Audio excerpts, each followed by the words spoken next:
In this video we're going to play with the contour banks and drains, and I'll just show you how it all works. What we're going to first do, if you look at this job here, we've got a few contour banks in it. There's one there, one there, one there. They're only part way around the job. And what we want to do, we want to join this existing contour bank to that one over there. So we'll just turn our contours on. We'll just zoom up towards where we want to start the bank.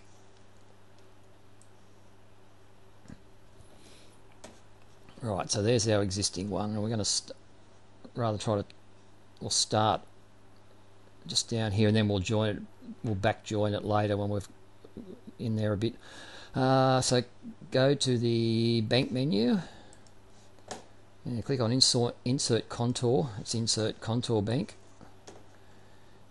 Now we're going to guess here. We'll just say that minus 0.4 and say 50 feet apart. Oh yeah, we call it contour bank. Total distance, we're not sure yet, so just put in 5,000. We know that's bigger than what we need, so it should stop it when it gets to the other end. Now we don't know the start coordinates exactly, so just click on pick, and we'll just start about here somewhere.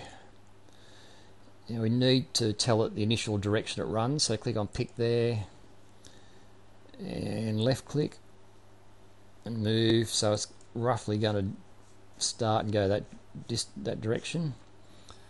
And we'll just say smoothing distance of 150. To make any sense, it's got to be bigger than the minimum distance between the points. So you need to click OK. Right, so just zoom out. And here we go on the other end where we want to join.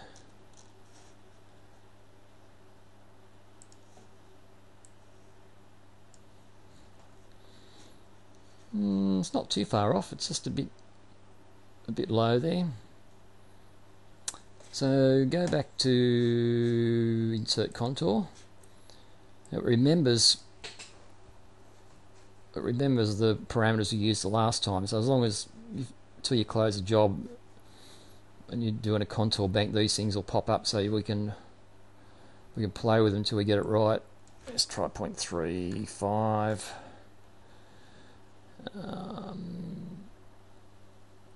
Yeah, just click OK. Yes, we're going to overwrite what we've got. Yeah, nearly exact. I had played with this job before, so I had a rough idea of what we were looking for. Now we can see this thing goes further than what we want. It's coming back down here. We don't want that, so click what we can do here. Click on insert contour. And we can specify total distance. Let's try 3,000. See where it gets to. Go OK.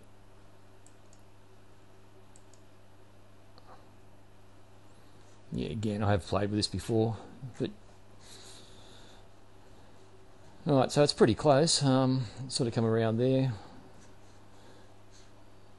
We can cheat it, like we can make it merge exactly. Click on that node, just drag it over to there.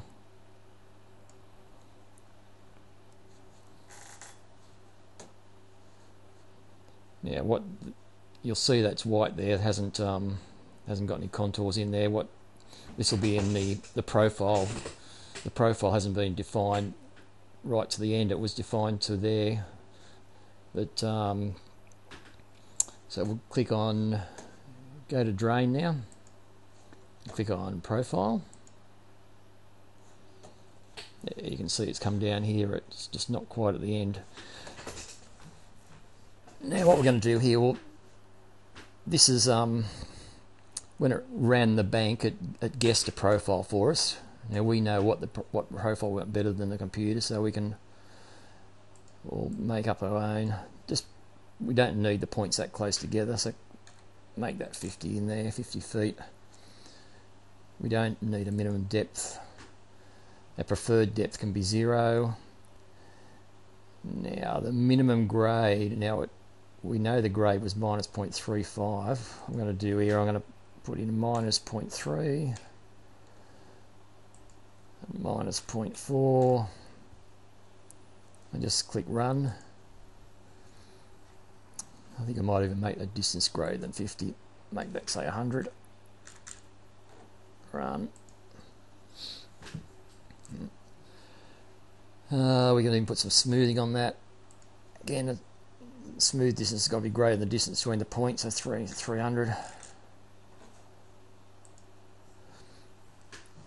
Okay, so we'll take that as our profile design to start with. You can just click down X to turn that off.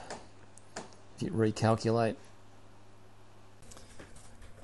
In this section of the video, we're going to I'm going to show you how to play with the sections to achieve what we're sort of after.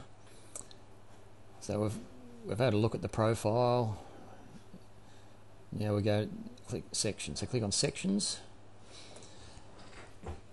Now we want a section left and right, so they're ticked. Yeah, we'll intersect with the design surface. We'll show that what you do there later.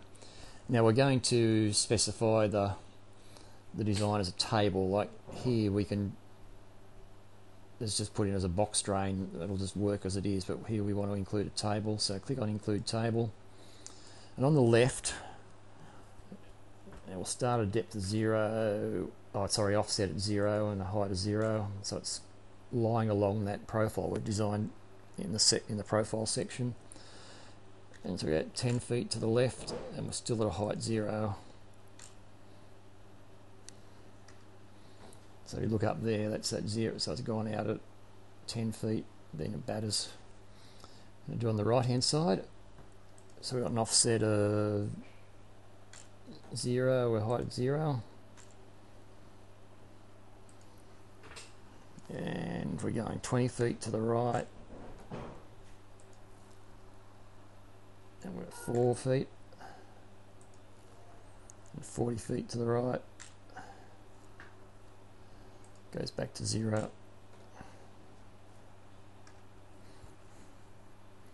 Right, and that's given us our design we want. So it's sort of we've got the channel, like the channel there, and we've got our bank on the right hand side looking along the bank, so the water's flowing down the hill this way, gets captured by this channel and flows up that way. So click OK. Now just click recalculate.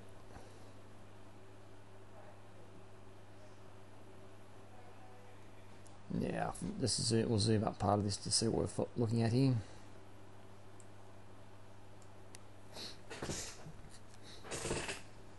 Now I'll just show you the properties here because I've been playing with what we can do. We can show triangles, we can show contours, we can fix the contours. You may want more contours than that. You may want less. As it is, it's not too bad really. So I'll leave that as it is. That's where the triangle's on. That's good to see what the thing's doing, but as the guide for the average user, you probably don't really need to see them, so I'll turn them back off again. So you can see it's come out, gone up the bank, down, then it batters to the surface. Now if you look here, it's gone as far out as these lines go. See the lines that spread left and right. Now that's the corridor width. So in here we can change that. If we change that to say 80 feet, click OK.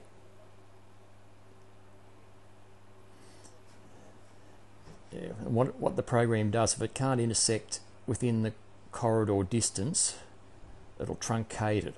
And you can see here it's truncated it around here. So you can something you can play with. And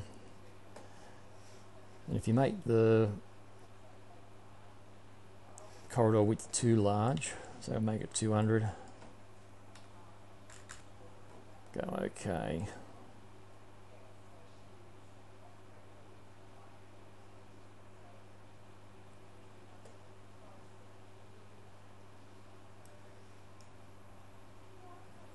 It's so it's intersecting within the corridor width now.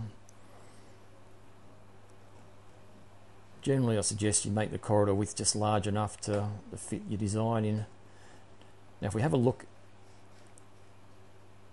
within this area here, I'll just let's turn the contours off.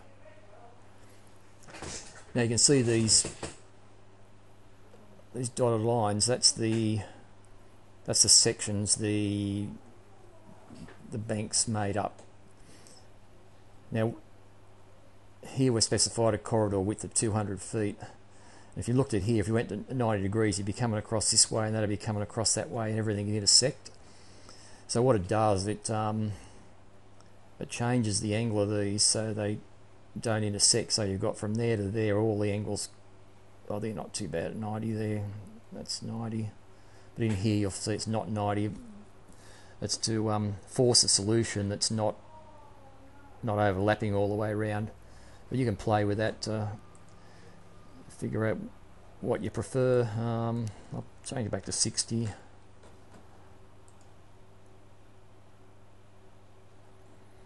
You know, you may prefer that. You may prefer the 200 feet one where all these angles aren't at 90. Another thing to look at too, when we're going round an outside of a curve, we've only got one line on the middle, but we've got 3 on the outside. That's just to give you a better result on the outside of a curve. We could get rid of that and that, but we've found it gives you a better result. Now once we've done that, we want to have a look at what we've got here. It's a bit hard to see how it fits in with the natural surface without looking at some sections around it. So let's just go to the extents to start with and click on measure and click on the drain section. And if you've got more than one drain there, just click on it to highlight it. If you've only got one, it'll just pick up the one we've got. So click on drain section, and we can step through. Right goes down the thing, left goes up. So if you look at that one, there's nothing on the left hand side. You'll find we're going around a left hand curve. To see this better, click on window, tile horizontal, and come in here and just zoom up the screen. You can see where that purple line is. Yeah, so there we just started going around that left hand curve, so we've got that half section there. Yeah, it's good, wasn't it? Anyway, yeah.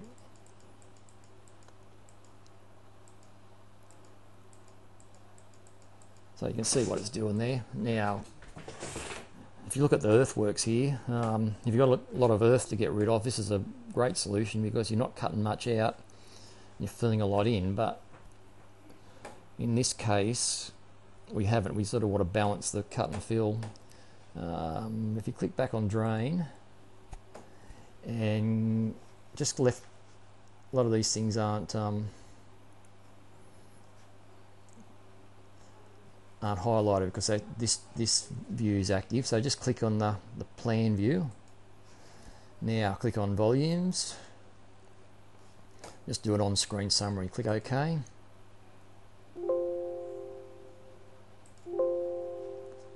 Don't worry about that. It also writes a CSV file. Now if you look at that, we've got minus 500 cubic yards of cut and 13,000 cubic yards of fill.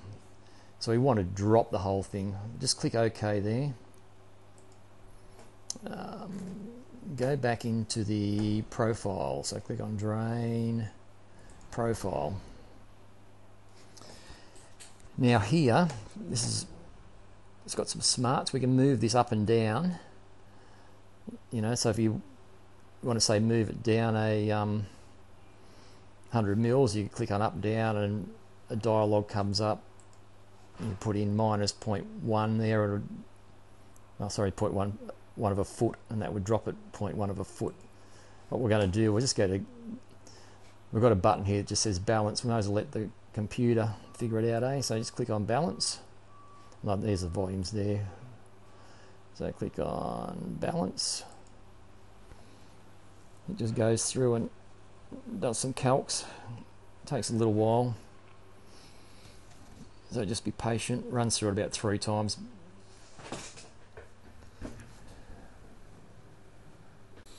Now you notice when we tried to do the balance, it didn't work.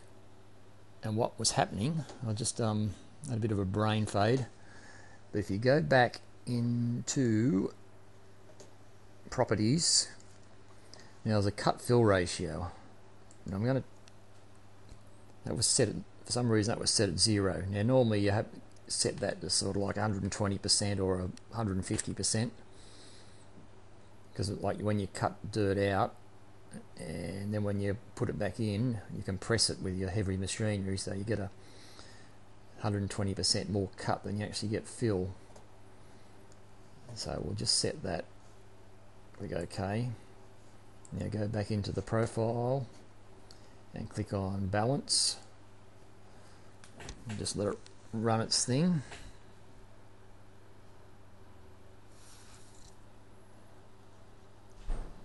It does a number of iterations. You run it again if you like, but it's saying it's 13 cubic yards out of balance now, which is nothing.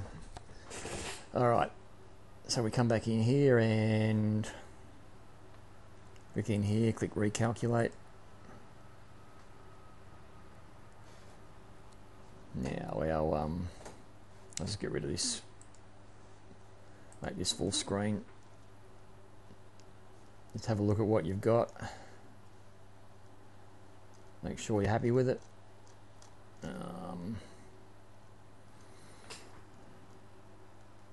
Now just let's have a look at the mass haul diagram. That shows you, if we click on volumes again, we had an option for a mass haul diagram. So click OK there.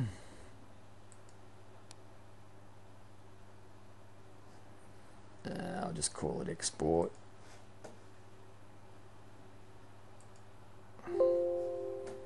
Yes. Now let's drag it in off the screen so I can see what it looks like.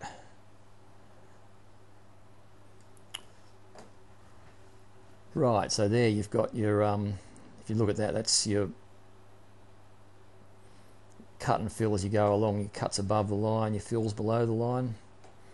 It's fairly well balanced, so it's and there's your mass haul diagram. So if you're going to grade it, we've got a lot of cut here. You push that back, that bit to there.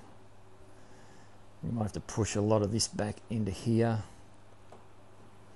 But it gives you an idea of how to grade it. I'm going to I'll add another video after this one on some other little hints for here.